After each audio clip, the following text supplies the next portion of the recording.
ఆయనను ప్రేమించు వారికి ఏంటన్నమాట, ఆయనను ప్రేమించు వారికి సమస్తము, కొన్ని కాదు, ఆల్, సమస్తము సమకూర్చి జరిగిస్తాడంట. అంటే నీ జీవితంలో జరగాల్సింది ఎట్లన్నా జరిగిస్తాడంట దేవుడు. నీవు ఆయన చిత్తంలో ఉండటం చాలు. నీకు అపవాది ఇంకో ఇక్కడ తలుపు మూసాడా, ఈ తలుపు డీల్ చేయడు, ఇంకా వదిలేరా, ఇటు పోతుందా, ఇటు తీసుకెళ్తాపా. ఎందుకంటే దారి లేని చోట దారి సృష్టించే దేవుడు అండి. Is the way maker.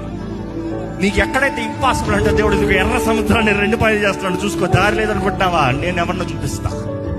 ఎందుకంటే దేవుడు చేసే కార్యాలు గొప్పవి. He is a miracle working God, but it takes faith. నీ జీవితంలో నీవు ఆయన చేతులకు సమర్పించుకుంటే మాత్రం ఆయన ఏమైనా చేసి చూపిస్తాడు.